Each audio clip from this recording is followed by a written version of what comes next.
He walked into his own diner that morning, a place built on his sweat, his late nights, his dream of proving that success had no color. But as the doorbell chimed and the warm smell of buttered toast filled the air, no one looked up. No good morning, no smile. Just silence thick enough to taste. The man behind the counter, a young cook with tired eyes, froze when he saw him.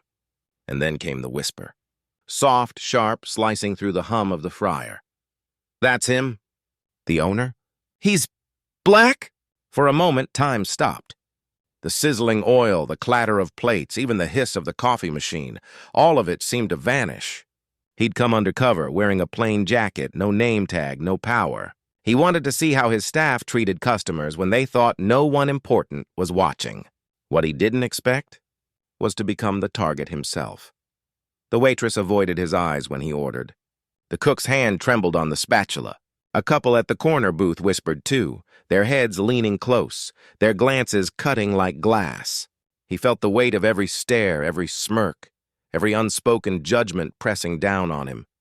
He thought he knew his team. He thought his diner was a safe place, a little corner of America where people came for pancakes and peace.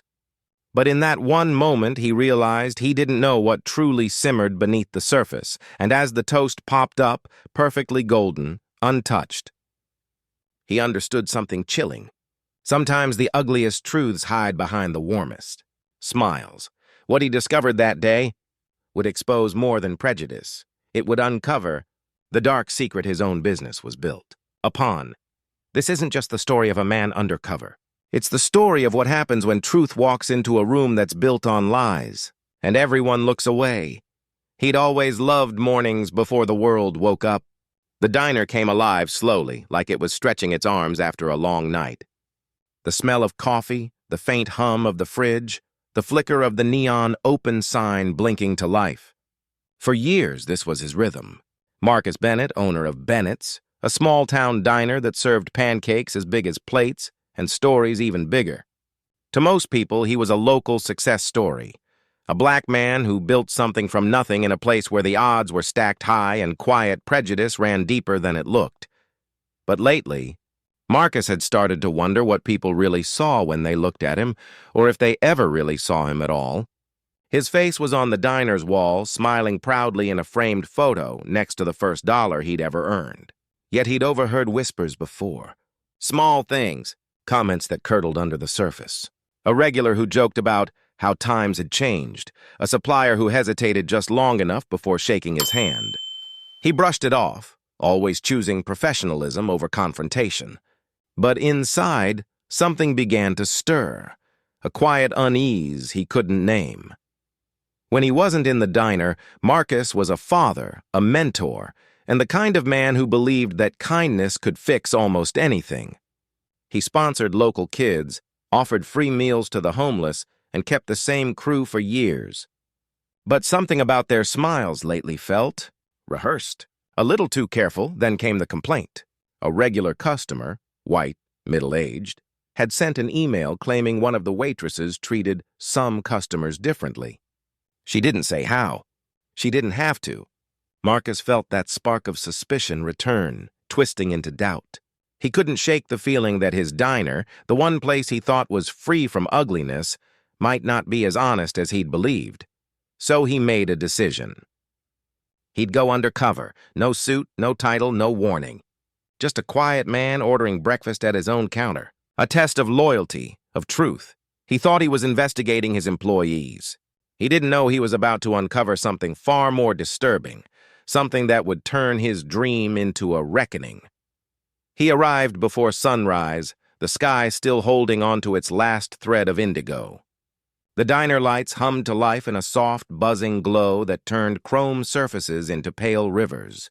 He chose a seat near the end of the counter, close enough to see the register, the order window, the handoff shelf, where plates paused before they met their owners.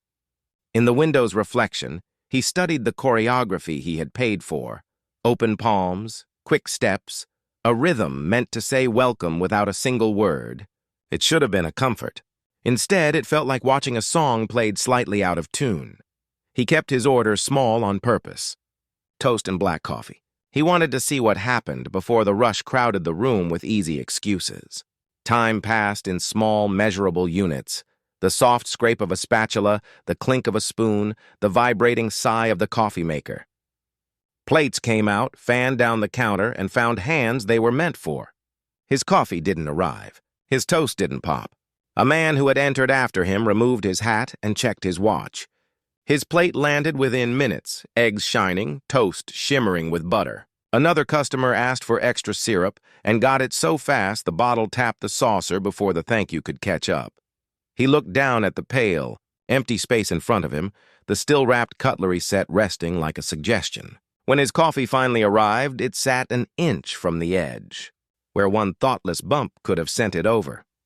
Lukewarm. The toast came later, edges dry, the center spotted with butter that had started to congeal. He took a bite anyway. He wanted to taste the difference everyone pretended not to see. He came back the next day and the next, altering small details as if he were turning a dimmer switch to watch what shadows moved. A cap one day, a work jacket the next, a seat at the window, then a booth near the kitchen door. Early, late, mid-rush. In every position, he watched the same pattern repeat in minor variations, like a stain spreading under a glass of spilled water. His plate always found the wrong end of the handoff shelf, the heat lamp washing it in fatigue. Refills skipped him and found their way to others. Smiles floated past his face like helium balloons someone else was holding by the string. Patterns mean everything in restaurants. That was how he had built the place, anticipating the rush, stacking prep, teaching the crew to think in 3 moves at once. Now the pattern itself accused the room.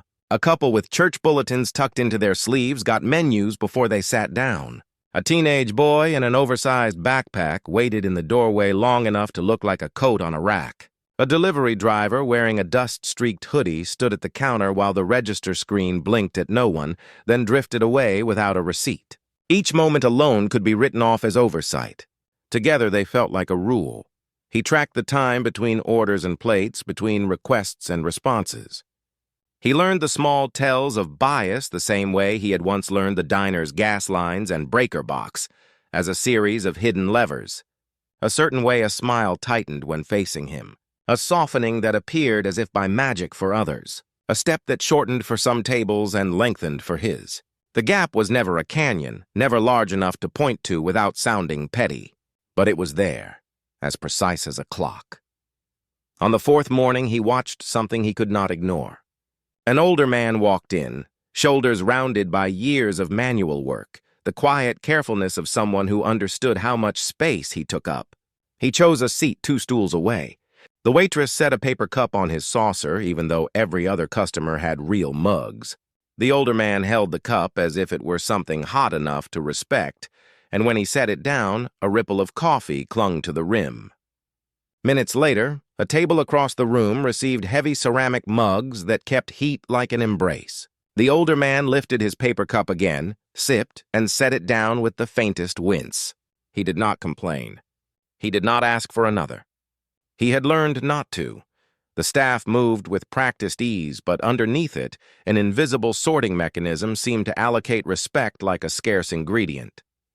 A small smile for the couple with wedding rings. Quick service for the high school coach in a team jacket. A practiced patience for a group of women whose laughter filled the air like sunlight. And then, reservoirs emptied, cups turned thin and flimsy for others who didn't fit the unspoken profile of regulars worth impressing. He watched the hierarchy play out in small substitutions. Real butter swapped for margarine on certain plates, refills that needed reminders, napkins that arrived after spills instead of before them. He waited until closing to walk the sidewalk alone, the neon open sign now dark, the glass reflecting only his shadow. He wanted to storm in and fix it, to grip the edges of this world and shake everything honest out of it. But he was gathering proof, and proof requires patience. In the quiet, the decision settled like a coin at the bottom of a well. He would keep returning. He would let the pattern expose itself. By the 2nd week, he noticed the language that governed the floor. Not words. He had forbidden himself the relief of confrontation, but gestures. A chin tilt toward a section when certain customers walked in. A quick exchange of glances that redrew the floor map to keep some tables from some servers. The way a check appeared early at certain booths, as if the meal were already overstaying its welcome. He also noticed a rotation pattern that failed to rotate for him, as if his seat lived in a corner of the room where time thinned. He began to mark small details in his mind the way a mechanic listens to an engine. The smallest clatter from the dish pit told him who was feeling hurried or who had decided a plate belonged to the bus tub more than to the guest who had barely touched it.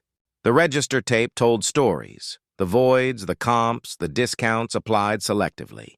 On Thursday, he watched a coupon quietly honored at one table and quietly refused at another without explanation. On Friday, he saw a tip handled as if it were a regret, picked up and set down twice before being slid away with a sigh. He reviewed what he could without breaking his cover. He studied the cleaning checklist taped inside the office door and the training guide's bullet points about treating every guest like a neighbor. He had written those lines. He knew how they were supposed to breathe. The guide had no chapter for what he was seeing, a culture that had grown its own roots under the floorboards, where the words on paper lived in one world and practice thrived in another. The first real test came on a Sunday, after church crowds released their river of sound into the room. He chose a booth near the window. The sun ran a square of gold across the table. The server for his section moved like the lunch rush had taught her to hustle on instinct alone, but her instinct had edges. Plates landed with grace at two nearby tables while he watched his condiments arrive without silverware. He lifted the bottle, set it down, and then noticed it. A subtle seating pattern. Families with a certain look speed-walked to the middle where refills were easiest. Others, solitary, older, darker, steered to the edges where eyes didn't linger as often and checks could be dropped sooner without attention. A group of teenagers shuffled in, backpacks slung, a shared energy pulsing between them. They took a table near the kitchen door, and he watched the staff brace, micro movements that registered as a collective inhale. The teens waited, scanned the room, then started stacking their menus in small towers as if to build their own signal that they existed. A pair of men entered 5 minutes later and received immediate service. The teenagers looked at one another and then away, trying to make their silence smaller. He felt a heat rise behind his ribs, a quiet throb of shame that anything carrying his name could let something so obvious happen. He walked out that day with a stone in his pocket, smooth, heavy taken from the landscaping near the door. He carried it like a reminder. A promise he had made to himself had been broken in his own house. The worst betrayals were always domestic. He expanded his tests. Different clothes, different moods. He arrived with paint flecks on his sleeves one morning and a pressed shirt the next, watching how the room recalibrated its attitude toward him based on small signals. He became a mirror, and the diner showed him its shifting face. The pressed shirt shortened his wait time by 1 minute and 22 seconds. The paint flecks lengthened it by 4 minutes and 13. The difference felt like a sermon delivered by a stopwatch. He noticed the VIP mugs, heavy ceramic with a slightly different glaze, reserved unofficially for people who were seen as regulars worth knowing. He watched who got them and who didn't. The distinction lived in that tiny decision: who you think will come back, who you want to see again, who you unconsciously deem part of the story you are proud to tell about your place. He never got the VIP mug. Neither did the delivery driver who ate standing up, or the nurse who wore scrubs with a fading hospital logo, or the older man with the paper cup. One afternoon, rain hammered the parking lot, turning each car into a drum, the room filled with umbrellas and damp sleeves. The staff moved like a ship crew in bad weather. He saw kindness bloom easily for some. Towels offered unasked. A heater moved closer to a booth with a shivering child. A free slice of pie for a couple celebrating an anniversary. He saw kindness withheld just as easily, as if generosity itself were being means-tested. A young mother entered, pushing a stroller too carefully for the tight aisles. She stood in the doorway longer than she should have, and when she found a table, the high chair arrived at its own slow pace, as though it had wandered there by mistake. Her coffee was poured mid-conversation with another customer. Her thanks vanished into the rain. He could name the layers now. Individual bias. Quiet, perhaps unexamined. Group behavior. Learned, absorbed, enforced by expectations that no one ever spoke aloud. Policy, written to look clean, interpreted to let dust settle where it always does. He had told himself for years that his name on the lease meant his values were the diner's values. But names are not anchors, and values are not self-installing. Culture had crept in the way mold does, in the dark, slow and certain, from corners no one checks until the smell is too strong to deny. Still, he needed more than feelings. He needed proof that would hold up when denial arrived, as it always does, wearing the face of reasonable people. He started counting with discipline. Time to greet, time to drink, time to plate. He took photos, with care, without faces, of the handoff shelf when his plate sat cooling while others leapfrogged. He noted the register's open drawer sound after a certain table without a check appearing in the stack of receipts. He tracked who got discounts without asking and who got charged for tiny substitutions no one else paid for. He also watched who led. Every place had a heartbeat, and he found the pulse in the assistant manager's habits. She controlled the flow without drawing attention to herself, shifting staff like chess pieces. On good days, the floor looked like choreography. On others, she carved the room into zones that protected some customers from inconvenience while pushing others into the long grass of delayed service. He watched her glance past certain faces with the muscle memory of someone who had learned to categorize at speed. It was never blatant. That was the genius of it. A suggestion here, a raised eyebrow there, a "we're short right now" posture that became self-fulfilling prophecy for certain sections. A moment arrived that snapped his breath short. A teenage boy slid into the booth where the window's crease of light fell, his backpack pressed to the wall as if he wanted to be smaller. He placed a crumpled bill and a handful of coins on the formica like a marker of intention. "I am here to pay." The server passed twice without looking. The assistant manager redrew the floor plan with a finger flick, sending reinforcements to the middle tables and letting the edges drift. The boy waded through 3 songs on the jukebox. When a plate finally arrived, it looked tired, like someone had taken a longer path to get to him than the food could survive. The boy ate quickly, emptied his cup once, and then sat with his hands folded as if he didn't want to ask for more. He left a tip that made no sense given the service. He left gratitude anyway, because some people learn to say thank you to prove they belong. He carried that image with him. The boys folded hands and understood how damage accumulates in layers so thin you could miss them if you only cared about single incidents. The boy would not file a complaint. He would not become a story anyone told at dinner. He would just go somewhere else next time. And the diner would say it was because teenagers don't tip, or because the menu felt too expensive, or because young people always want Wi-Fi and the signal here is spotty. 100 explanations would arrive before anyone said the one that fit. He was treated as if he mattered less. He spent a late night alone in the back office, the smell of bleach and coffee lingering like a ghost. He looked at the staff schedule and saw another pattern, one he had missed while watching the floor. Certain servers were assigned sections that consistently drew better tips, while others carried the burden of large sections that were harder to manage. Over time, the distribution of earnings carved grooves. Stability settled on some, churn on others. Who stayed and who left began to look less like chance and more like design. He recalled the complaint that had brought him here in the first place, the email about some customers being treated differently.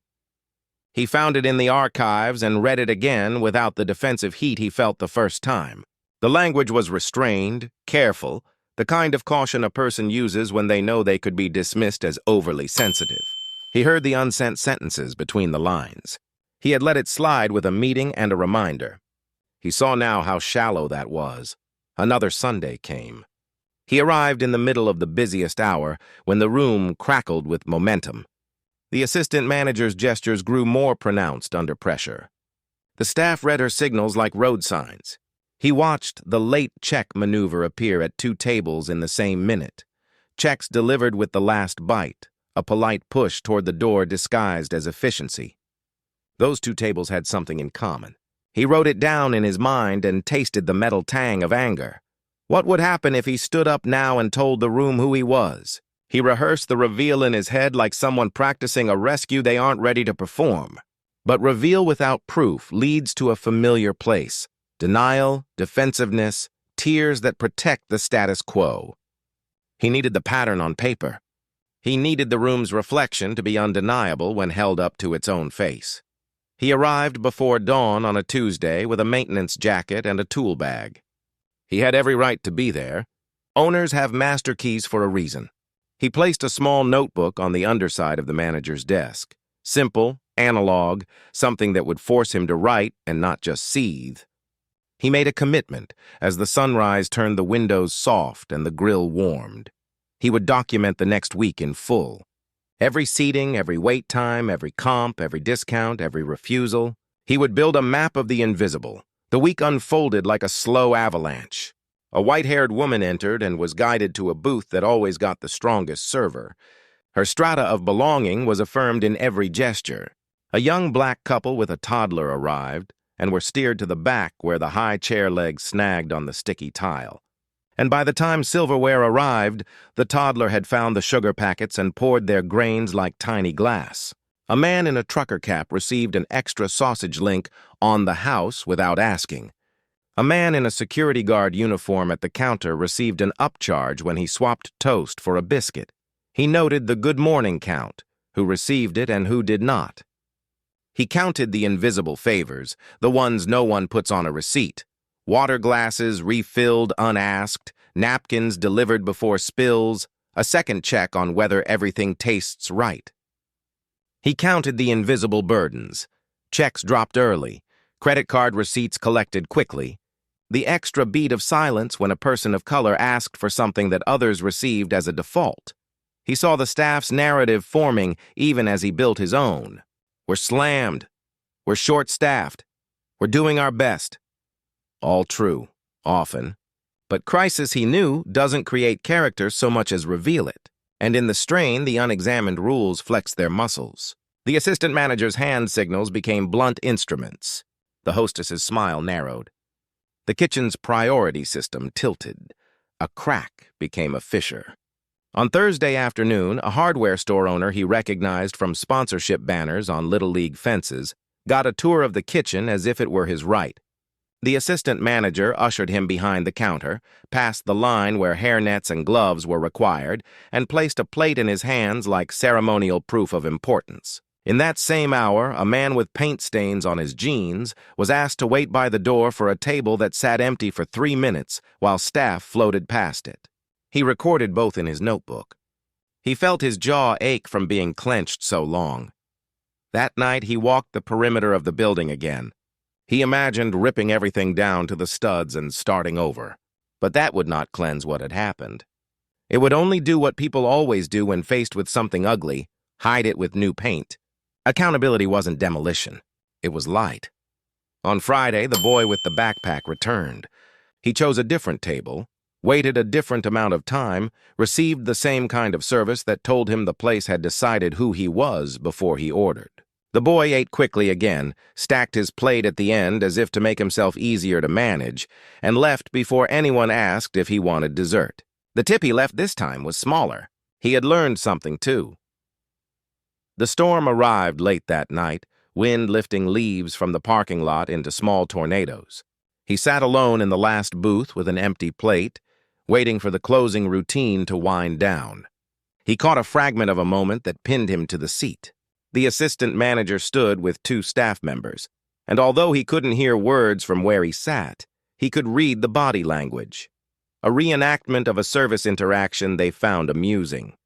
The shape of their faces turned light and conspiratorial as they mimed a guest's request with exaggerated mannerisms. He didn't need the audio to know the caricature. He knew because he had seen its aftermath all week. The staff laughed quietly. Then, as if an internal alarm had gone off, they parted and returned to the closing list. He stared at the empty chair across from him and understood the gravity of what he had to do next. He had the pattern. He had the notes. What he didn't have yet was the anchor that would hold this truth to the floor when the storm of denial hit. He needed records that were not in his handwriting alone. He needed the system itself to testify. On Saturday morning, he arrived with a burned-out bulb in his hand and a ladder balanced on his shoulder. The pretense let him move freely. He replaced a bulb near the camera dome and stood there longer than he needed to, eyes on the red status light. He had installed the cameras for safety to protect the staff from late-night incidents. He had never used them to examine the soft crimes no one calls the police for. He wrote down the time frames he had documented during the week, the places where the camera angle might catch the seating flow, the handoff shelf, the register gestures. He would pull the footage later when no one was around to see him watching his own house. The rush poured in. The clock hands sprinted. Every second mattered. He observed and split-screen now, present tense with his eyes, future tense in his mind, imagining the footage replay. He tracked the VIP mugs. He tracked the early checks. He tracked the assistant manager's gaze like a metronome. He tracked himself, too. The man at the end of the counter with toast that cooled faster than anyone admitted out loud. He returned that night to the back office. The building felt cavernous when the dining room was dark, as if the daytime noise had peeled off and left behind a skeletal quiet. He opened the system, pulled the video segments he had marked, and watched the day replay in grainy truth. The camera had no emotions. It recorded the hostess's eyes slide past certain customers. It recorded the assistant manager's finger-directing traffic. It recorded refills delivered like clockwork to some and forgotten for others. He scrubbed through to the teenage boy and watched the minutes stack up on the bottom of the screen like evidence on a courtroom table. Some will say the camera doesn't tell you what was in people's hearts. He never claimed it did. It told him what was in their hands, where they went, who they served, who they greeted, who they forgot. It told him enough. He saved the clips to a folder labeled with a date and a neutral name. He copied the register reports that showed comps and discounts and voids. He printed the schedule for the past month and circled the distribution patterns that looked like fate until you put them all beside one another and saw the bias stitched between the lines. He closed the laptop and sat in the dark, letting the hum of the refrigerator soundtrack his thoughts. He had reached the edge of the map. One more step and he would leave the quiet safety of observation.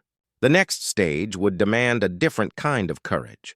The courage to bring the light into the room while everyone's eyes were still adjusting to the dark. He slept 3 hours and returned at dawn for one last pass as a customer. He wanted to feel the room one more time as it had been before he changed it forever. The coffee arrived lukewarm again. The toast arrived again with that tired gloss of butter. He took a bite and tasted not just the food, but everything that had gathered behind it, the 1,000 small decisions that had built a wall you could walk past without seeing. He stood when he finished and rested a hand on the back of the chair, anchoring himself for what would come next. He looked around the room, at the servers who had learned to move around the invisible edges of their own kindness, at the assistant manager whose efficient gestures had grown into a set of rules she would deny were rules, at the quiet customers who had learned to make themselves easy in rooms that made them feel like complications. He stepped toward the office, each footfall clarifying the timeline in his mind. The staff meeting he would call, the clips he would show, the policies he would rewrite with teeth instead of platitudes, the apologies he would offer without asking for forgiveness in return, the accountability that would not be satisfied with, "We didn't mean it." Halfway down the hall, his phone buzzed. A new email subject line slid across the screen. A complaint from that morning, short, careful, written by someone who understood the cost of speaking. He opened it and the words struck with the precision of a chisel. The writer had been seated at the edge of the room, had watched their order arrive after others, had felt invisible in a space where others were seen. They did not demand punishment. They asked a single question. "Is this who you are?" He stood motionless in the hall, the neon in the front window throwing a sliver of pink against the floor tiles. The question was not for the staff alone. It was for him. He had chosen to build a place where people could eat and feel human. Somewhere along the line, he had let the culture grow in the gaps between his intentions. The realization did not crush him. It stiffened him. It gave him the clarity to understand that the only way to honor his dream was to dismantle the parts of it that had betrayed its promise. He closed the email and slipped the phone into his pocket. He reached for the office door. On the other side waited a screen, a folder of clips, a group of people who would hear their everyday motions replayed as accusation, a wave of excuses, a storm of discomfort that would feel like injustice to those not used to being judged. He felt his heartbeat steady, then slow, as if sinking to a deeper rhythm. He had proof. He had purpose. He turned the handle, and then the hallway filled with the sound of footsteps, fast, urgent, coming straight toward him from the dining room, stopping him cold at the threshold of the truth he was about to reveal. The hallway pulsed with footsteps, fast, heavy, urgent. Marcus froze, his hand still on the office doorknob. The echo came closer until the assistant manager, Claire, appeared, her face pale, her voice trembling under the weight of something more than exhaustion. "Marcus," she said, breath short. "We have a problem." He turned. "What kind of problem?" Her silence answered first. Then she looked back toward the dining room, where the low hum of morning chatter had soured into a strange, uncomfortable quiet. He followed her out, each step slower than the last. The air changed, thicker, charged, like a storm about to break. Customers had turned their heads toward the counter, where a confrontation was already unfolding. A young man, black, maybe 20, wearing a construction jacket still dusted with plaster, stood at the counter, his hands open in disbelief. His plate sat untouched, the food cold. Across from him, one of the servers, a woman named Lindsay, folded her arms with that brittle confidence people get when they think they're right. "I've been waiting 20 minutes, the man said quietly. "You served them before me." He gestured toward a white couple 2 stools away, already halfway through their meals. Lindsay's voice sharpened. "Sir, I said we're busy. You came in late. You'll get your order when it's ready." The boy's jaw flexed, but he kept his tone calm. "I ordered before them." A few heads turned. Not enough. Most just kept eating, pretending to scroll their phones, pretending this was none of their business. Marcus felt it immediately. The exact pattern he'd been tracking for weeks was now playing out in front of him. But this time, he wasn't undercover. This was his diner. His name on the sign. His people. The boy's shoulders tensed. "Forget it," he muttered. "Just give me my money back." Lindsay turned toward the register with a scoff. "You can wait like everyone else." Then came the sound that stopped everything. A chair scraping across tile sharp as a blade. The boy pushed away from the counter, his voice cracking through the air. "You're lying," he said. "I saw what you did." "You didn't even take my ticket." Gasps rippled through the room. Claire's hand went to her mouth. Marcus's chest tightened. This was the moment. The flashpoint every silent observer had been feeding for months. Before Marcus could move, the assistant manager stepped in, her tone suddenly sweet, rehearsed. "Sir, please calm down. We don't want trouble here." The phrase hit Marcus like a slap. "We don't want trouble here." It was the same polite poison that had infected his business, the language of control disguised as courtesy. The young man's voice wavered, filled with hurt and disbelief. "I'm not causing trouble. I'm just asking to be treated like them." Marcus couldn't stand it any longer. He stepped forward. "What's going on here?" Every eye turned to him. Lindsay straightened, startled. "Oh, Marcus, it's fine. We've got it handled." But the boy looked at him, confusion flickering in his eyes. "You're the manager?" Marcus nodded slowly. "I'm the owner." The room went dead silent. Even the sizzle from the grill seemed to fade. The boy exhaled, his anger folding into something softer, exhaustion. "Then you need to know what's happening here." And right there, in front of a half-filled diner, Marcus let the truth come to light. He turned toward Lindsay, his voice calm but sharp. "Did you take his order?" I thought someone else did," she stammered. "And you served those 2 customers before him?" Her lips parted, but no sound came out.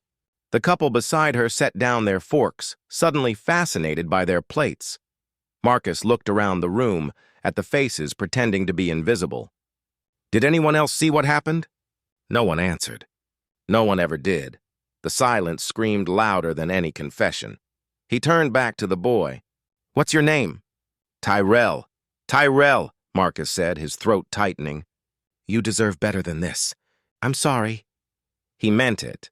Not as a performance, not as a business move, but as a man who had seen himself reflected in this stranger's humiliation. Terrell nodded, eyes flicking between disbelief and pain. He pulled his jacket tight and walked toward the door, but just before leaving, he stopped and looked back. "You built this place?" "Yes," Marcus said quietly. "Then don't let it treat people like me this way." The words hit him like bricks. Then Tyrell was gone. The bell above the door gave a single haunting jingle. Marcus stood there, motionless. The room felt colder. The same walls that once smelled of syrup and comfort now reeked of hypocrisy.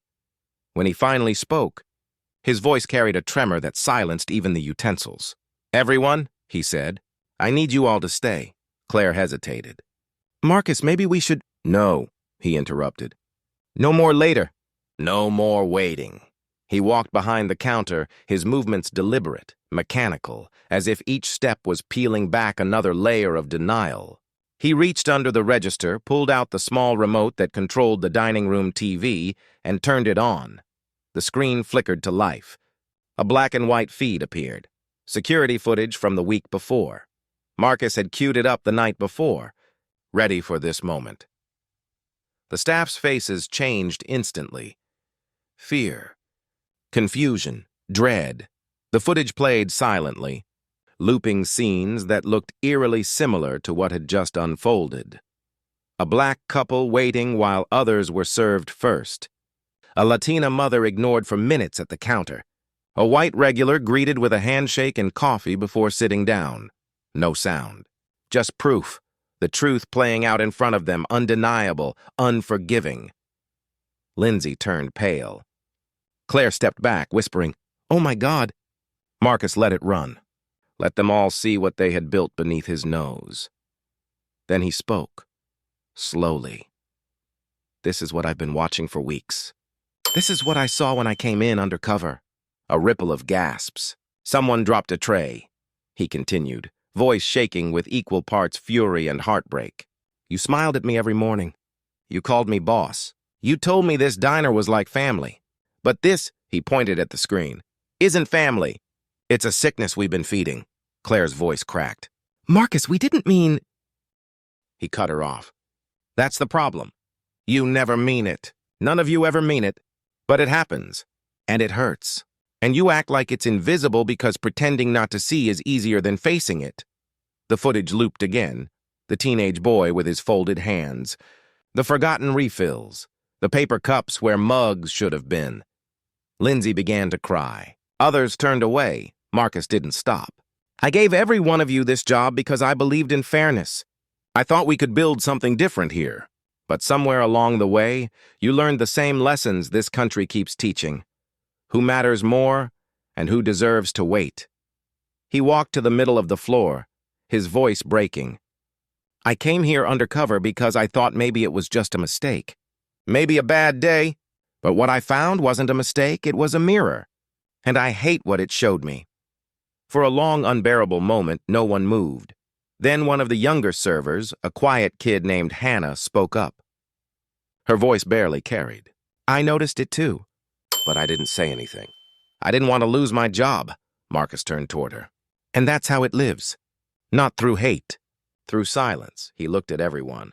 "You're not monsters, but you became part of something that hurts people. And I can't let that happen again." The assistant manager's lips quivered. "What are you going to do?" Marcus's answer came steady, unblinking. "I'm shutting this diner down," gasps erupted. Someone muttered, "You can't be serious." He was. "This place will not open again until every person in this room understands what respect really looks like. We'll clean the floors, the tables, and the culture that rotted underneath them." He took off his apron, folded it neatly, and placed it on the counter. "We start by admitting what we've done." The room fell into a stunned stillness. The staff exchanged glances, some ashamed, some angry, some scared of what this meant for them. But none of them could look away from the screen, where the truth played again and again, each repetition stripping away another layer of denial. And then a voice came from behind him. Deep, familiar. "Marcus?" He turned. It was his supplier, an older white man named Greg, who'd been coming for years to deliver produce. Greg had walked in mid-chaos, unaware. He took one look at the screen, then at the faces around him. "What's this about?" Marcus stared at him for a moment. Then something inside him, years of restraint, politeness, professionalism, finally cracked. "This," Marcus said, pointing to the footage, "is about people who think racism is something that happens somewhere else." Greg frowned. "Come on, Marcus. You know people ain't like that here." Marcus stepped closer. "You think so? Look at it. Look at them. Look at me. Do you know what it feels like to build something from the ground up, only to realize it's been poisoned by the same prejudice you've been fighting your whole life?" Greg shifted uncomfortably. "You're making a big deal out of—" Marcus's voice thundered now. A big deal? "It is a big deal when people can't eat breakfast without feeling small." The entire diner fell silent again. Even Greg's confidence deflated. Marcus took a deep breath, chest heaving. "Every one of you thinks you're good people. Maybe you are. But good isn't enough when you turn a blind eye to wrong." He turned off the TV. The sudden black screen reflected everyone's faces, pale, guilty, exposed, and then, softer this time. "If I can't trust the place with my name on it to treat everyone equally, then what's the point of any of this?" No one answered. He looked toward the window where the bell had jingled not long ago, where Tyrell had walked out with dignity intact but hope bruised. That image, the quiet strength of the boy, clung to Marcus like gravity. He spoke again, barely above a whisper. "You saw it happen, and you all said nothing. But silence doesn't make you neutral. It makes you part of it." A tear slipped down his cheek. "I built this place to give people comfort. Now it's given someone pain. I won't let that be the story that carries my name." He walked toward the door, pausing just beneath the flickering Bennett's sign. The assistant manager called after him, desperate. "Marcus, wait! If you close, what happens to us?" He turned back. His eyes were steady, calm now, like a man who's already made peace with what must come next. "Then maybe," he said, "you'll finally understand what it feels like to lose something because of someone else's choice." The door swung open. Cold air rushed in, scattering napkins across the floor like fallen truths. Marcus stepped outside into the pale light. The weight of years pressing down, and yet somehow he stood taller. Behind him, the sound of quiet sobs mixed with the low buzz of the dying neon sign. Inside, the TV still glowed faintly in the dark reflection. Looping one last frame, the boy at the counter. Waiting, Marcus stared at the sign above his diner, his dream, his mirror, his lesson, and felt the ache of what it meant to build something worth breaking to make it right. He reached into his pocket, pulled out the keys, and locked the door. Then he whispered to no one in particular, "It's time to start over." The screen fades to black, and over the silence, one final question echoes. When the truth finally sits at your table, will you have the courage to serve it? Morning came heavy, not with sunlight, but with the kind of gray that made the streets look unsure of themselves. The diner's sign flickered weakly, as if even it was hesitant to open. Inside, the air was still thick from the night before, a silence so complete it felt like memory had weight. Marcus stood at the center of his own creation, surrounded by walls that had witnessed everything: the laughter, the whispers, the quiet betrayals served between plates of toast and coffee. The truth was out now. There was no going back. When he had shown the footage, the room fractured. Some faces had frozen in disbelief. Others turned defensive, searching for explanations that wouldn't sound like excuses. The assistant manager, who had run this place like her own kingdom, had folded her arms tight across her chest, refusing to meet his eyes. A few of the staff cried, not because they were caught, but because they were confronted with something they could no longer deny. He hadn't raised his voice. He didn't need to. The camera did the talking. The patterns spoke for themselves. The slow service, the glances, the hierarchy of smiles. It wasn't one act or one person. It was a system, quiet, polite, and poisonous. When the last clip ended, he looked around and saw fear, shame, and something else: reflection. The kind that doesn't come easy. He didn't speak for a full minute. Let the silence sink its teeth in. Then he said only one thing. "This is not who I wanted us to be." That line hung in the air, heavy as guilt. No one answered. No one could.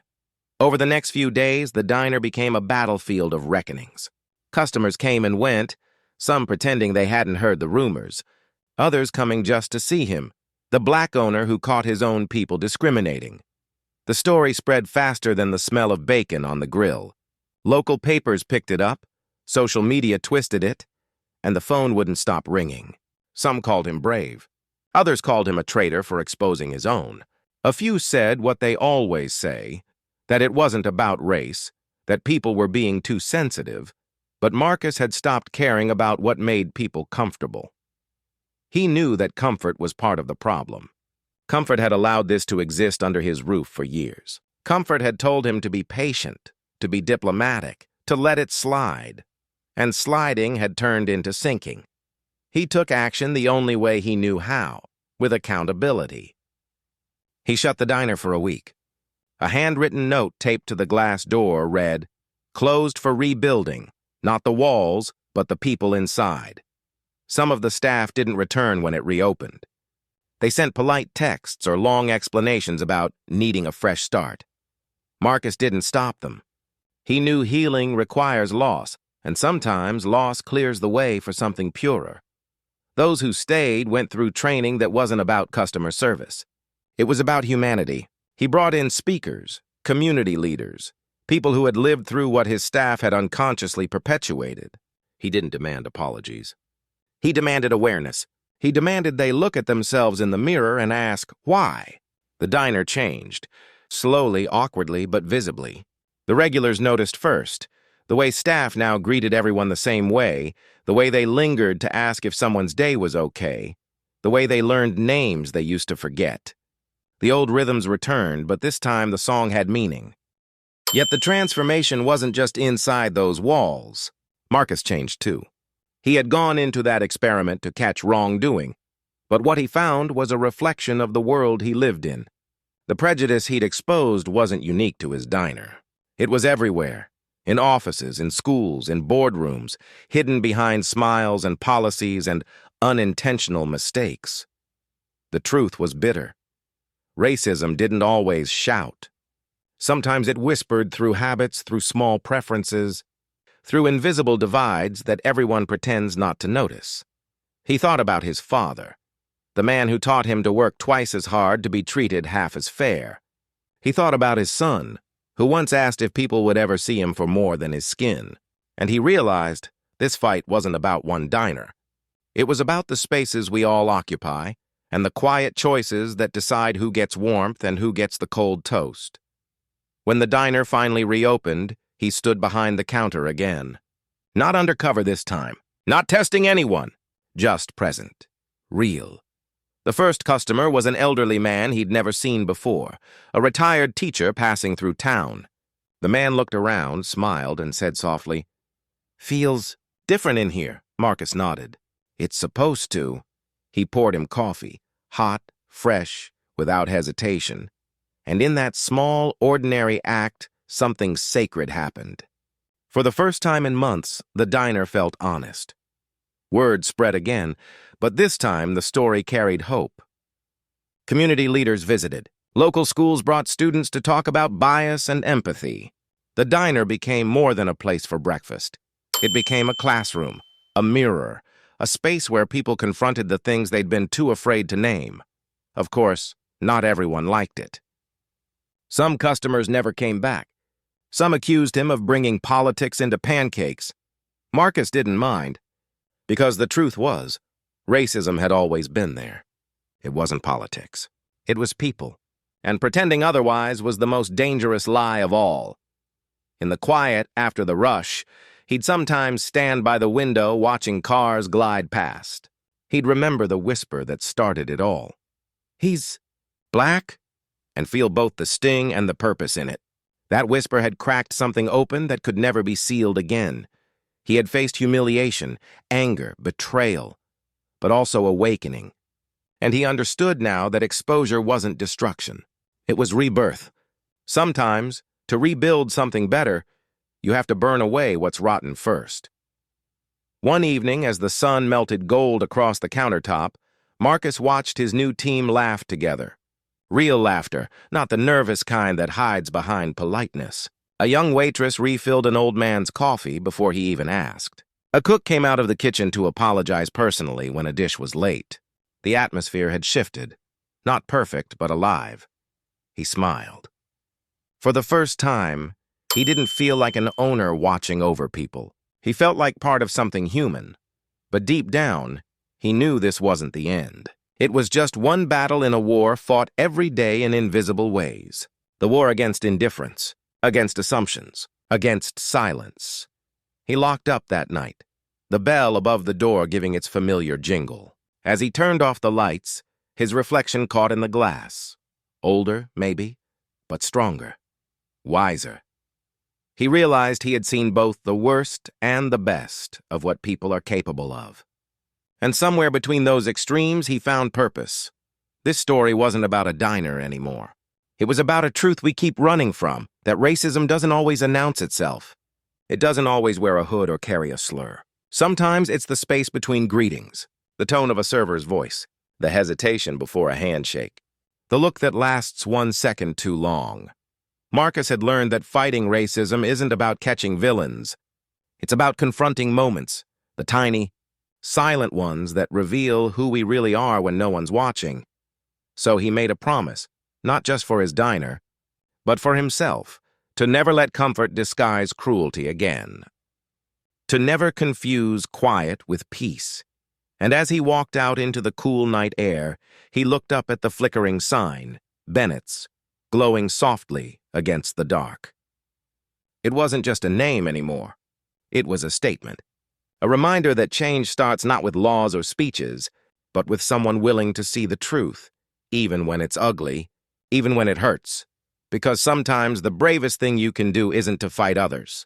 It's to face the reflection staring back at you and refuse to look away. And as the neon light blinked once more, fading into the dawn, one question lingered, the same one that had started it all. If a single whisper could expose what's hidden in one diner, what might it reveal about the world we all live in?